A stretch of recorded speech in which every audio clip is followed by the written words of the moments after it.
Jack, I saw you in the audience. If you would like to come up and join the discussion, feel free.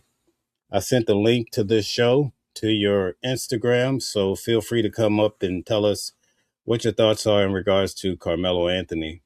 Right now, we have um, Jack Palmieri. Palmieri. He's a leading attorney, and it's always great to have him on the show. Listen, let me tell you guys something. I have to take a moment and tell you guys this. Watching the World is a channel that deals with the news. We also cover court cases. I actually attend court, take good notes, and I come back to try to articulate to you what's being said, right? I try to push back on false information. Like earlier, people are saying things about Carmelo Anthony that's not true. In fact, we can actually substantiate it by looking at videos and other information.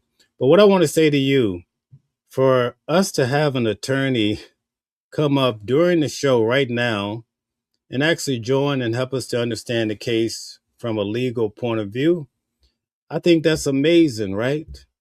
I think it's beautiful to have Jack just out of his busy day in court to step aside and come on to Watching the World, and we get a chance to hear from him now.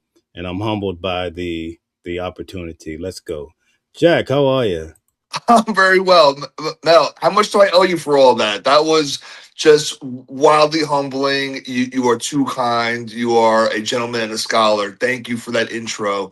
I'm only here because of what you do, because of what you do personally, professionally. I only get to be here because you put in the time and the effort and have your boots on the ground. So I, on behalf of your audience, thank you for what you do. So I'm just happy to be a part of it, man. Thank you for having me as always. All right. So, what are your thoughts in regards to Carmelo Anthony's case from the perspective of a criminal defense attorney? Yeah, today was huge. I am ecstatic for Carmelo. I'm ecstatic for his team. I'm ecstatic for how wrongly I think the trial went up to this point. This is from a criminal law, from a criminal defense standpoint, this is was the best result possible for today and just strengthens tomorrow. I think this judge was way out of line going on his own public press tour, knowing that the case he presided over, that notices of appeal had already been filed out the gate. For him to be giving his opinion on this case wildly inappropriate, definitely raised a lot of legitimate concerns. And you always put the interests of the accused at the forefront in a criminal case. So this was the right outcome and really bolsters tomorrow's argument for a retrial. Okay. When the actual trial was happening in regards to this case, did you expect it to go the way it did? I did, based on how the trial went. I was not happy with the outcome, and I wasn't surprised with the outcome. Um, I would have liked to seen more energy out of the defense. We knew going into this trial that Kamel had a tremendously uphill battle, right? It wasn't in dispute whether or not a homicide had been committed. It was in dispute whether or not Carmelo had a legal defense, a legal right to stand his ground and to use legal self-defense.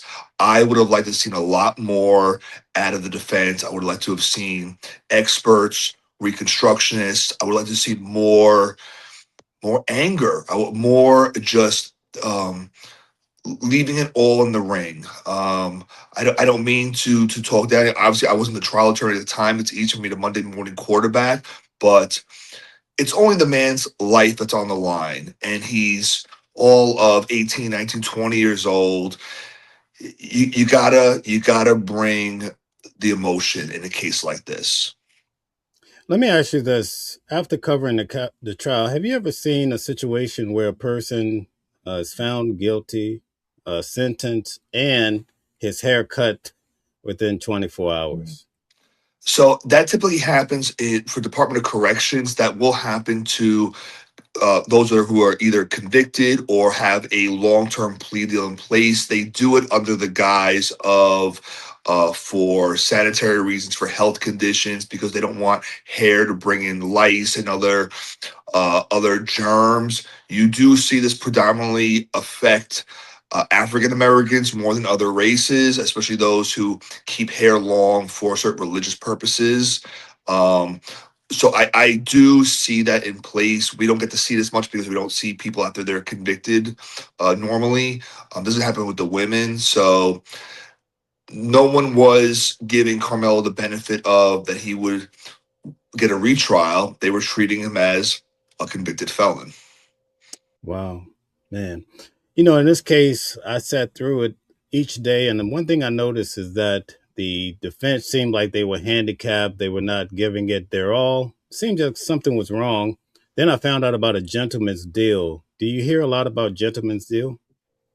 Well, I've heard, so I know the concept. So ideally, um, if you have a rapport with opposing counsel, so if a rapport with the prosecutor, and you have some agreement, or you say heads up, this is what I'm going to do, not do, or I'm not going to rely on that, that is well and good, and that's worth the paper it's not even printed on. It's not legally binding. That's the core issue. And as a defense attorney, you have to know, okay, I'm giving you my word, but if they change their mind, they can, and they've done nothing wrong. In fact, I think the defense attorney made a disastrous error in overly relying on it because they shouldn't have. This is the equivalent of if you have two MMA fighters, two mixed martial artists, they go into a ring, it's the main event, and they have a gentleman's agreement that we're not going to take it to the ground. We're going to keep this standing. And then the one fighter who you know is a grappler goes in for a shoot and takes it to the ground. Well, he had a gentleman's agreement. What he had was an obligation to win. He had an obligation to win, and he made this gentleman's agreement that means nothing, right? There's no consequence to breaking it. Oh, so I broke my unofficial word to you. We're not friends anymore. I'm trying to win here. You're trying to make sure a man is not convicted of murder. You don't rely on a gentleman's agreement. You get something in writing. You get an email. You get a correspondence. We're not going to be introducing this and why. That was so just ill advised. I would not do that unless I really, really had a great rapport with the prosecutor. And even then, I'm going to look for an assurance somewhere. I want a receipt. I want something because this agreement is fine, but I have an obligation, a commitment to Carmelo that has to be front and foremost at all times. When you have a case like Carmelo Anthony of such magnitude, is it fair to say that the judge just wanted maybe a little shine? That's why he did the interview afterward because of the magnitude of the case? I think it's very fair to say that, and I think that's exactly what he wanted at the least. He was looking for his 15 minutes of fame. This was a judge that clearly had in his mind, I'm the judge presiding over the Carmelo Anthony case. I'm going to get my book deal. I'm going to do my press tour. I'm going to retire at some point and go into private practice. I'm going to be that judge. And he wanted to make sure his name stayed in the press while the case was hot and while it was still relevant. And that was wildly selfish. That was wildly ill advised on his part. And it rightfully came back to haunt him because it shows maybe he did have preconceived notions. Maybe he did have this case determined in his head. Maybe he wasn't focused on this case. You have one job as a judge. You have a responsibility you took on to call balls and strikes, and that's it, right? You never see prosecutors go on TV after a case and make a comment other than we respect the justice system, we respect the decision of the jury, and that is it. You never hear a prosecutor say whether they win or lose, I thought it was right or wrong. We respect the process. You're a judge. You have a privilege of being a judge. Okay, you don't take that for granted. And again, he knew to think that he knew a notice of appeal was already filed and go and do this. It was so just egotistical. Uh, you had to get rid of him. You had to. According to the judge in the interview, he stated that this would be his last year, and I think this was his biggest case, right? So, do you think this is going to mar his legacy that his last biggest case has now caused him to be recused? Sure, because if he had been wiser about this process, when the issue of recusal came up, knowing he was retiring, knowing he was looking to shine, he should have voluntarily agreed to recuse himself. Instead, he fought the issue, and now what has happened is you have a superior court, a superior judge say, factually and legally, we need to recuse you. You don't get to have that say anymore. We have concerns. You have brought a cloud over the justice system, and we cannot allow you to sit on any possible retrial. At his best day, this ends for him here. Or worse, he comes up for a judicial review, right? He comes up for some kind of censorship. He comes up with some kind of bar complaint. If he had been wise, if he had been smart, he would have said, you know what? The issue's been raised. The issue always was fair and legitimate. And you look at a recusal concern through the eyes of the defendant. Does the accused believe there is a concern he will not have a fair trial, and is that basis legitimate? The answer to both were so clearly yes by his own doing that it was only his hubris that allowed it to even get this far. Now you got a superior court judge saying, we think there was a problem. Okay, so if you're Carmelo Anthony today and time, do you see any hope here as far as getting a new trial with a different ending? Yes and yes. I think that no matter what happens here today, he always had a legitimate shot at tomorrow's motion for a retrial. I think today's decision only emboldens that. It only shows now not only is there a legitimate concern, but it was enough that we had to remove the judge in place. If that judge had a possible preconceived bias, which we cannot rule out, then everything he did subsequent to that is also tainted. It's like a fruit of the poisonous tree argument. If the judge is tainted, everything he did subsequent is tainted. The decisions he made with jury instructions is tainted. His evidentiary rulings are tainted. We can't know now for sure, to the benefit of the accused, that everything he did was unbiased and unprejudiced. I think that on top of the jury instruction questions, the evidentiary rulings, this screams for a retrial.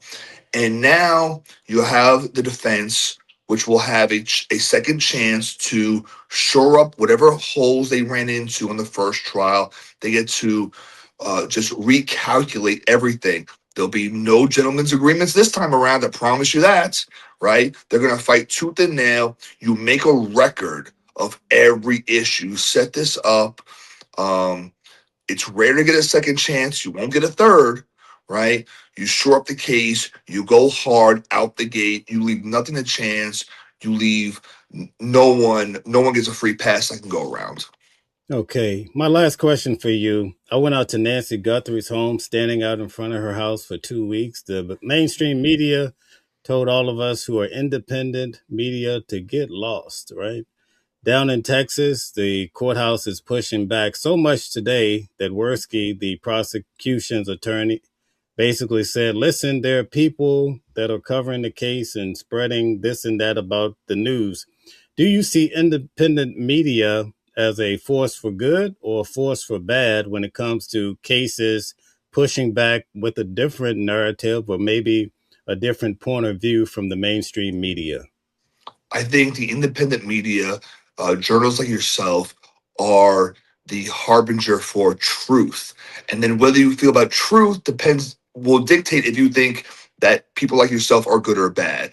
I think the independent media is the only reliable media now because they are coming with no legacy ties to an agenda, with no legacy ties to an administration. You have the independent media who, what makes them distinct, what makes people like yourself so great is the objectivity, the resilience to be transparent.